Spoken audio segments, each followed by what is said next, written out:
के ढोङ नभएको भए महिलाहरू यथार्थको करिब हुन्थ्यो।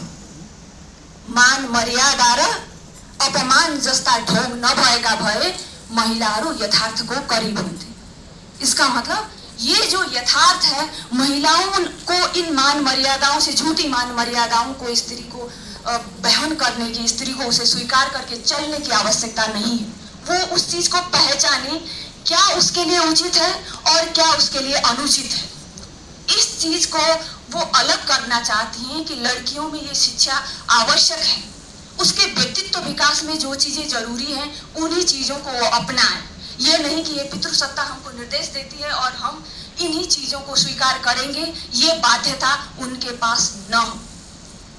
ये पारिजात के उपन्यास की एक बहुत बड़ी उपलब्धि है और महिलाओं के लिए जो संदेश है।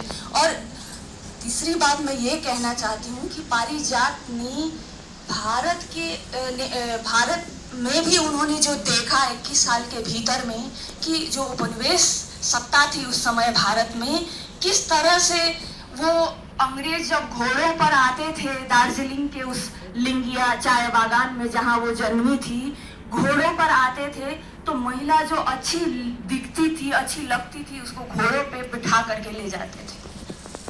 ये उपनिवेश सत्ता का परिवेश था। और वो कहती हैं हम लोग डर से वो पहाड़ियों में चिपक जाते थे, कि सट जाते थे कि उनकी नजर हम पर ना पड़े। इस तरह का एक विभत्सात्मक जो स्त्री का मतलब जो भयावना जो दृश्य था उपनिवेश काल में, उस चीज को भी वो दिखाती है। और नेपाल में यदि बात करते हैं तो वहाँ हिमाल, पहाड़ और तराई 3 क्षेत्र में बटा हुआ देश है। अधिकतर पहाड़ है और हिमाल भी है। तराई के साथ हम लोगों का थोड़ा बहुत रहन सहन मिलता है, लेकिन पहाड़ी जो एरिया है वो बहुत ही जटिल भी है और भौतिक हिसाब से सुखमय भी है। वहाँ गर्मी ज्यादा नहीं होती है। तो उनके जो किरदार हैं, उनके जो पात्र हैं, वो स्त्री जो पात्र हैं वो बीड़ियां भी भूखती हैं। बिंदास चरित्र की महिलाएं हैं। उनकी बसंती एक किरदार है, सुसंत पहाड़ के साथ करके उनका एक उपन्यास है। उसमें वो राजन सर से विवाह करती है और भाग के चली आती है काठमांडू। और कितनी सारी आर्थिक संकट उसके साथ आते हैं, सामाजिक संकट जो होते हैं कि भाई फलाना की बेटी है, उसके साथ विवाह कर चली गई, जो अपमान उसके माता पिता को सहना पड़ा। वो पढ़ी लिखी एक महिला है, लेकिन वो अपने लिए निर्णय लेती है, निडर है, निर्भीक है। और उसके साथ साथ एक दूसरा किरदार चलता है विज्जी का।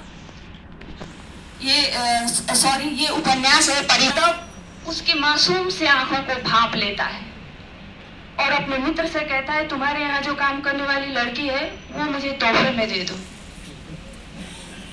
तो उसका मित्र उसे तोहफे में दे देता है।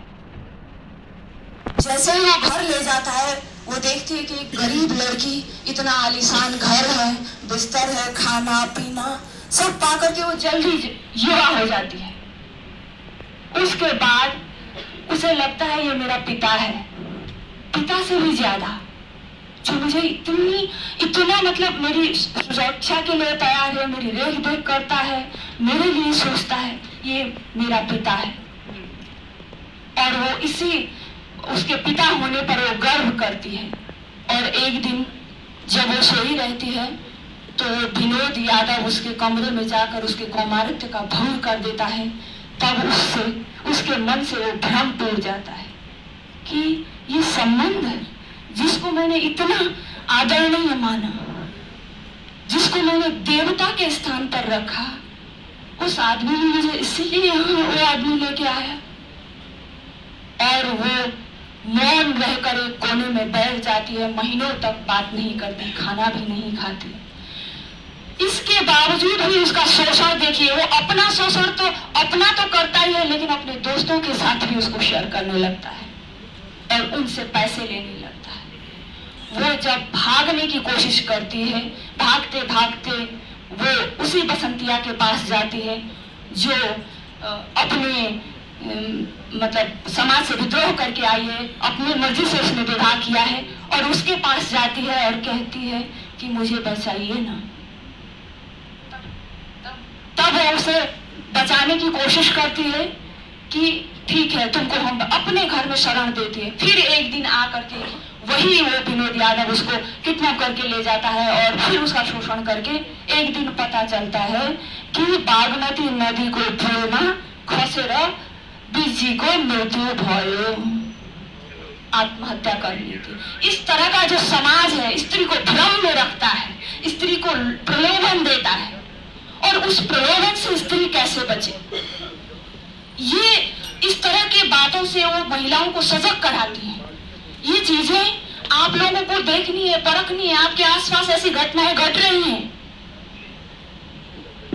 उनमें जो सामाजिक चेतना है। इसके अलावा उन्होंने दीवार भीतर बाहिर एक उपन्यास लिखा है, उसमें पूरा राणा काल के अंत का जो राजनीतिक परिवेश है जिसको हम जिंदगी नामा से जोड़ सकते हैं। जिंदगी नामा एक हिसाब से मैं उसको आंचलिक उपन्यास भी मान सकती हूँ, क्योंकि मैला आंचल और जिंदगी नामा में पूरे एक पंजाब प्रांत का जो भाषा, संस्कृति, कला, बोली, वहाँ के चरित्र का जिस तरह से उन्होंने ये प्रस्तुत किया है। मैला आंचल में भी हम जानते हैं कि रेणु ने किस तरह से किया है। तो उसी तरह से यदि हम देखें कि पारिजात का इधर दीवार के अंदर और बाहर, जिसको मैंने हिंदी नेपाली में है परखाल भीतर बाहिर और हिंदी में उसका ट्रांसलेशन होगा दीवार अंदर और बाहर, तो इस तरह के जो राजनीतिक परिवेश है उसको भी वो किस तरह से भाप लेती हैं। इन सारी चीजों को हम यदि पारिजात के साहित्य का मूल्यांकन करें तो समकालीन भारतीय महिला लेखिका और नेपाल की समकालीन महिला लेखिकाओं में बहुत समानताएं हैं। एक तरह की समानता है, कुछ चीजें मैं आपके समक्ष साझा करना चाहती हूँ, क्योंकि भारत उपनिवेश के दौरान एक प्रभावकारी परिवर्तन ये हुआ कि महिलाओं को 1848 में शिक्षा का अधिकार मिल गया, विद्या बालिका स्कूल की स्थापना हुई और पाश्चात्य जो शिक्षा पद्धति थी वो आपके भारत में आई। लेकिन नेपाल में ऐसा नहीं हुआ। नेपाल की महिलाएं आज भी रेल नहीं चढ़ी हैं, भारत की महिलाएं रेल चढ़ती हैं। आज भी हमारे यहाँ विक्रम संवत लिखा जाता है, यहाँ पर सन संवत लिखा जाता है। आज भी नेपाल नेपाल है, वहाँ पर उपनिवेश का कोई प्रभाव नहीं। और वहाँ की महिलाएं 1951 में पद्म कन्या कैंपस की जब स्थापना हुई, तब महिला विद्यालय की स्थापना के बाद वहाँ की महिलाओं को शिक्षा का अधिकार मिला। इसीलिए भारत की महिलाएं आगे हैं, जिनमें एक वैचारिकता है, जो अपने विचारों के आधार पर साहित्य लिखती हैं, जिसमें अतिवादी नारीवाद भी हम देखते हैं, समाजवादी नारीवाद भी देखते हैं हम लोग, और जिसमें क्या नाम है कि मार्क्सवादी नारीवाद, जिसको कि अर्थ और उससे जोड़ा जा रहा है कि महिलाओं के श्रम का मूल्यांकन हो और उसे अर्थ से जोड़े ताकि समाज परिवर्तन हो सके। तो इस तरह की जो मतलब समाज में जो प्रचलित मान्यताएं हैं, इन मान्यताओं को भी भारतीय महिलाओं ने बखूबी अपने साहित्य में उजागर किया है और नेपाल की महिलाओं में भी ये देखा जा रहा है। और पारिजात अग्रणी जो मतलब प्रतिनिधि साहित्यकार, जिसको हम मान सकते हैं नेपाली साहित्य की प्रगतिवादी प्रतिनिधि साहित्यकार, इसलिए उनका महत्व बहुत ही ज्यादा है। और भारत में भी दार्जिलिंग में पारिजात को आदरणीय साहित्यकार, एक प्रगतिशील विचारक के रूप में उनको लिया जाता है। बहुत बहुत धन्यवाद। बहुत कुछ कहना